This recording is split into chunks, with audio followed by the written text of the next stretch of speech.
सदा शिवम भजामि श्री शिवाय नमस्तुभ्यं।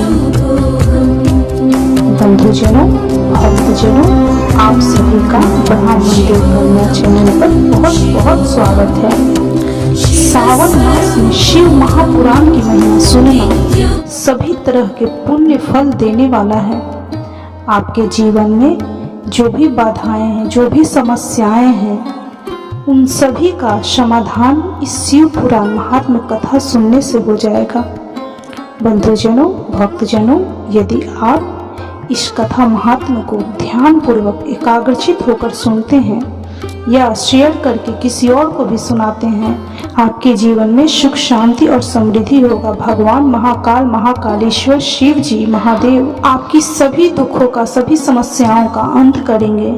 तो भक्तजनों, बंधुजनों, चलिए शिव महापुराण की कथा शुरू करते हैं। आज हम शिव महापुराण के श्री रुद्र संहिता दूसरे खंड का 32वां अध्याय का श्रवण करेंगे। तो बोलिए ओम नमः शिवाय, ओम नमः शिवाय, ओम नमः शिवाय। ब्रह्मा जी कहते हैं कि नारद, उस आकाशवाणी को सुनकर सभी देवता और मुनि आश्चर्य से इधर उधर देखने लगे। उनके मुंह से एक भी शब्द नहीं निकला। वे अत्यंत भयभीत हो गए। उधर भृगु के मंत्रों से उत्पन्न गणों द्वारा भगाए गए शिवगण, जो कि नष्ट होने से बच गए थे, शिव जी की शरण में चले गए। वहां पहुंचकर उन्होंने प्रभु को हाथ जोड़कर प्रणाम किया और वहां यज्ञ में जो कुछ भी हुआ था उसका और सती के शरीर त्यागने का सारा वृत्तांत उन्हें सुनाया। शिवगण बोले कि हे महेश्वर, दक्ष बड़ा ही दुरात्मा और घमंडी है। उसने माता सती का बहुत अपमान किया। वहां उपस्थित देवताओं ने भी उनका आदर सत्कार नहीं किया। उस घमंडी दक्ष ने यज्ञ में आपका भाग भी नहीं दिया। हे प्रभु, दक्ष ने आपके प्रति बुरे शब्द कहे। आपके विषय में ऐसी बातें सुनकर माता क्रोधित हो गईं और उन्होंने पिता की बहुत निंदा की। जब प्रजापति दक्ष ने उनका भी अपमान किया तो वे शांत होकर सोचने लगी। फिर उन्होंने वहां उपस्थित सभी देवताओं और मुनियों को फटकारा जिन्होंने आपका अनादर किया था। उन्होंने कहा कि शिव निंदा सुनकर मैं जीवित नहीं रह सकती हूँ। यह कहकर उन्होंने योग अग्नि में जलकर अपना शरीर भस्म कर दिया। यह देखकर बहुत से पार्षदों ने माता सती के साथ अपने शरीर की आहुति दे दी।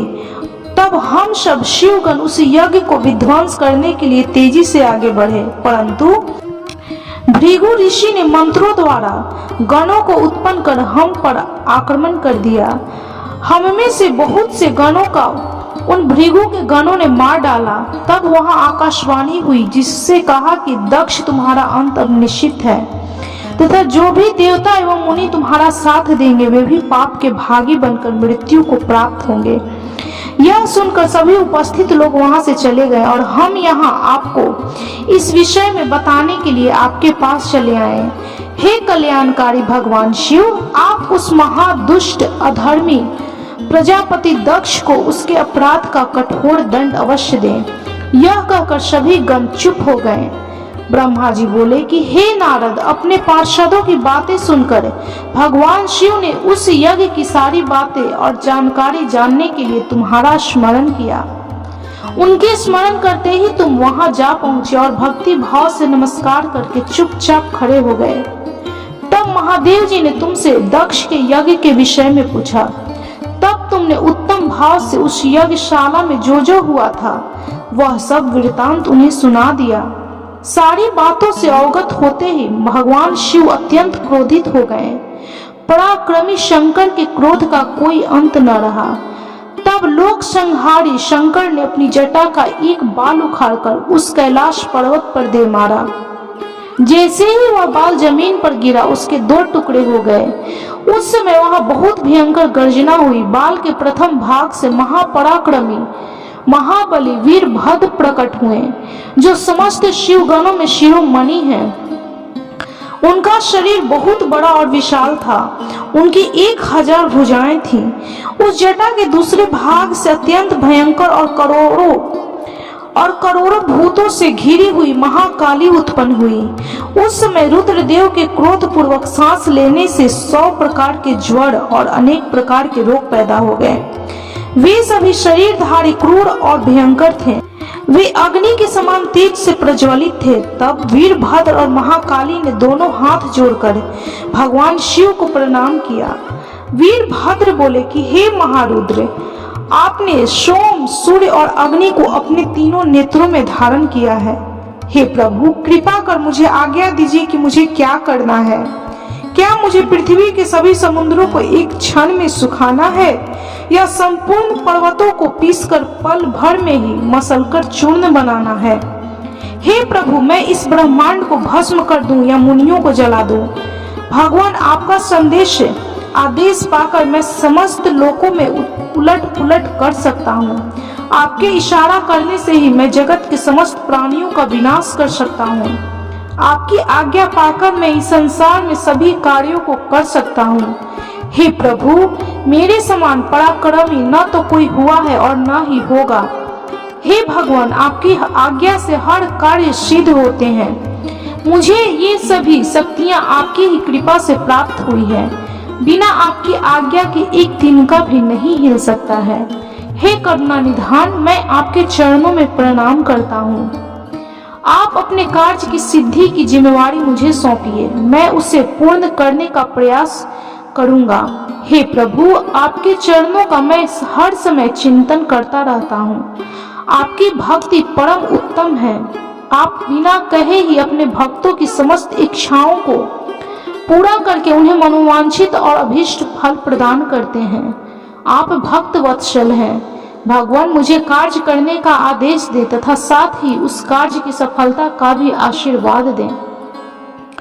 ब्रह्मा जी बोले कि हे मुनि श्रेष्ठ, वीरभद्र के इन बातों को सुनकर शिव जी को बहुत संतोष हुआ तथा उन्होंने वीरभद्र को अपना आशीर्वाद प्रदान किया। भगवान शिव बोले, पार्षदों में श्रेष्ठ वीरभद्र, तुम्हारी जय हो। ब्रह्मा जी का पुत्र प्रजापति दक्ष बड़ा ही दुष्ट है। उसे अपने पर बहुत घमंड है। इस समय वह एक बहुत बड़ा यज्ञ कर रहा है। उसने उस यज्ञ में मेरा बहुत अपमान किया है। मेरी पत्नी ने मेरा अपमान होता हुआ देखकर उसी यज्ञ की अग्नि में अपने शरीर को भस्म कर दिया है। अब तुम सब परिवार उस यज्ञ में जाओ। वहां यज्ञशाला में जाकर तुम उस यज्ञ को विनष्ट कर दो। यदि देवता, गंधर्व अथवा कोई अन्य तुम्हारा सामना करे और तुम्हें ललकारे तो तुम उसे भी वहीं भस्म कर देना। दधीची की दी हुई चेतावनी के बाद भी जो देवतागण वहां यज्ञ में मौजूद हैं, तुम उन्हें भी भस्म कर देना, क्योंकि वे सभी मुझसे बैर रखते हैं। तुम उन सभी को बंधु बांधवों सहित जलाकर भस्म कर देना। वहां कलशों में भरे हुए जल को पी लेना। इस प्रकार वैदिक मर्यादा के पालक भक्त वत्सल करुणा निधान शिव ने क्रोधित होकर वीरभद्र को यज्ञ का विनाश करने का आदेश दे दिया। ब्रह्मा जी कहते हैं कि नारद महेश्वर के आदेश को आदर पूर्वक सुनकर वीरभद्र ने शिव जी को प्रणाम किया। तत्पश्चात उनसे आज्ञा लेकर वीरभद्र यज्ञशाला की ओर चल दिए। शिव जी ने प्रलय अग्नि के समान और करोड़ों गणों को उनके साथ भेज दिया। वे अत्यंत तेजस्वी थे। वे सभी वीरगण कौतूहल से वीरभद्र के साथ साथ चल दिए। उसमें हजारों पार्षद वीरभद्र की तरह ही पराक्रमी और बलशाली थे। बहुत से काल के भी काल भगवान रुद्र के समान थे। वे शिव जी के समान ही शोभा पा रहे थे।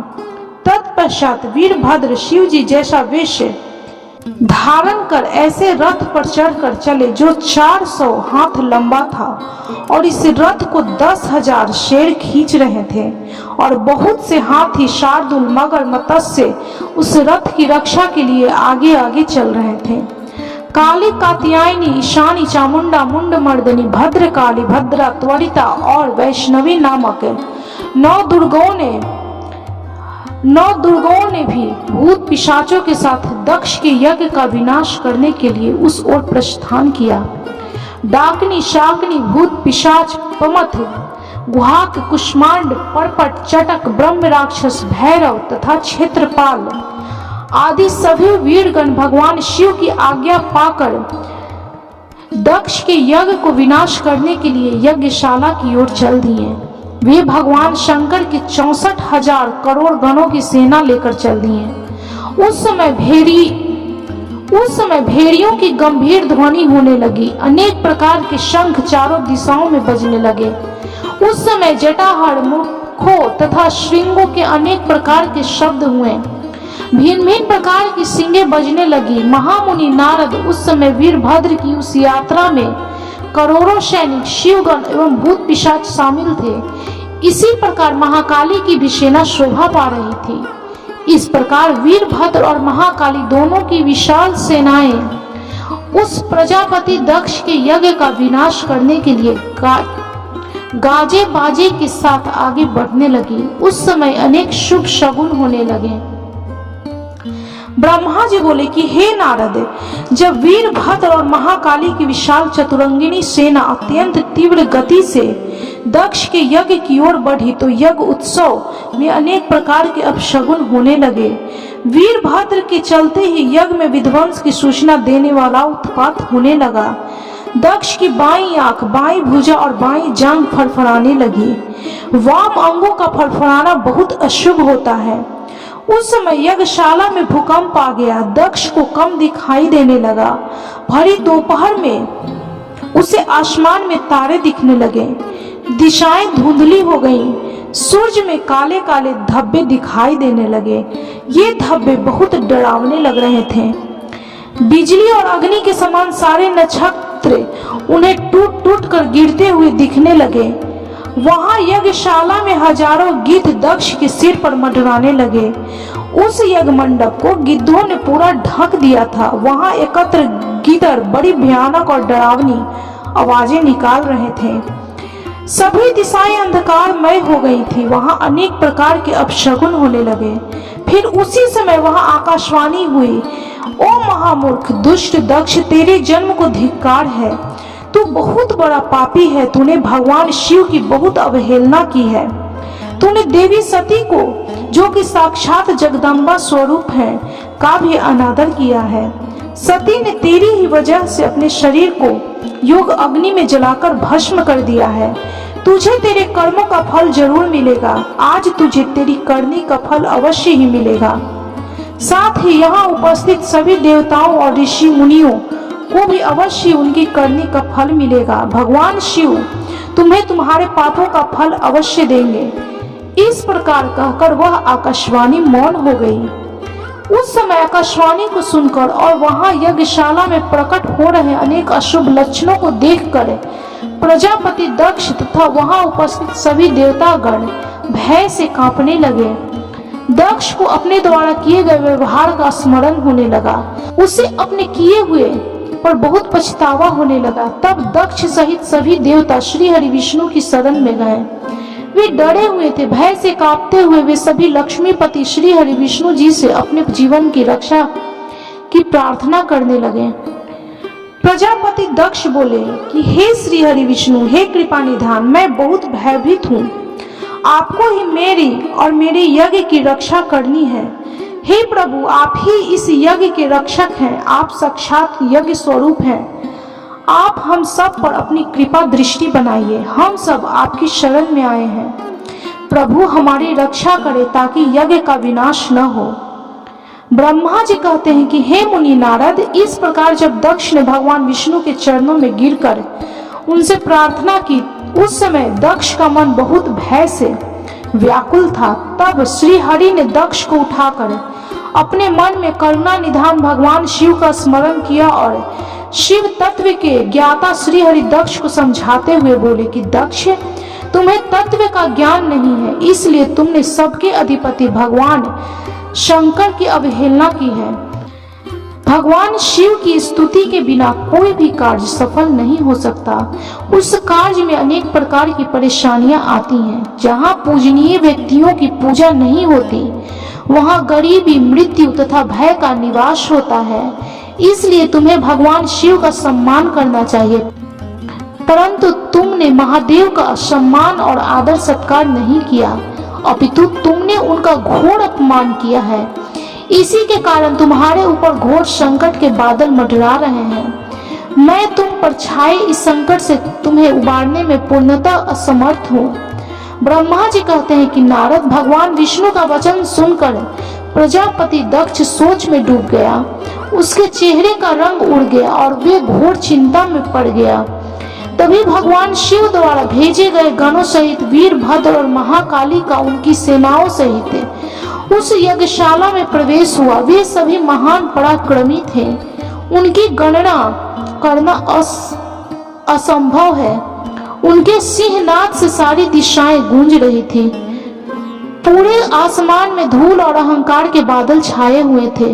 पूरी पृथ्वी पर्वतों, वनों और काननों सहित कांप रही थी। समुद्रों में ज्वार भाटा उठ रहा था।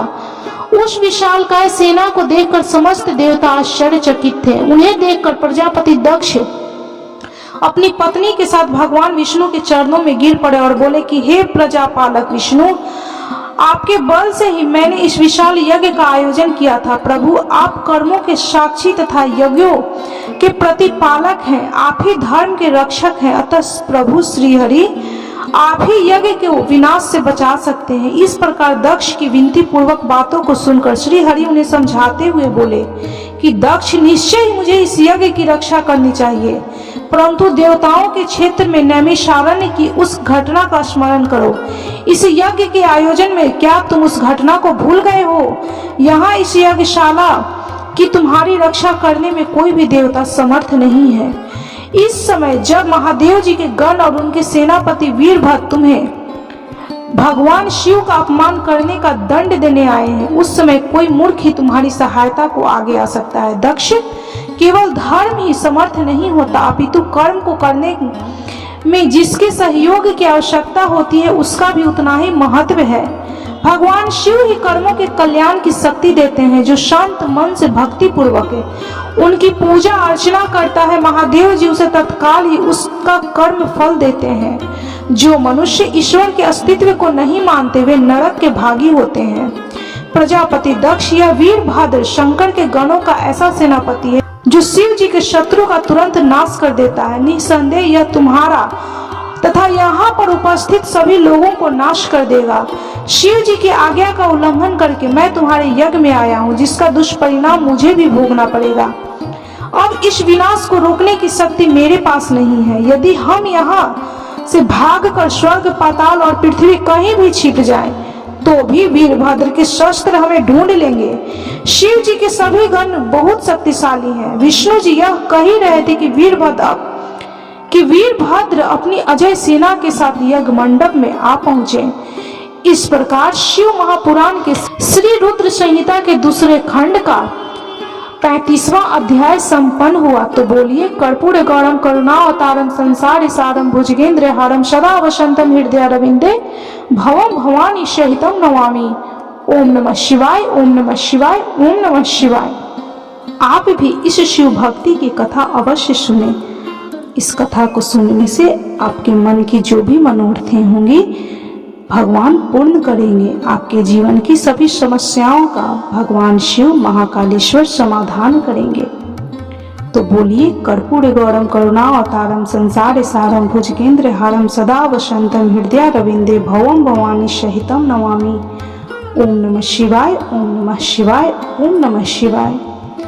भक्तजनों, बंधुजनों, यदि आपको शिव महापुराण की यह कथा अच्छी लगी हो तो कृपया वीडियो को लाइक, शेयर और सब्सक्राइब जरूर करें और कमेंट में हर हर महादेव, ओम नमः शिवाय, जय महाकाल जरूर लिखें।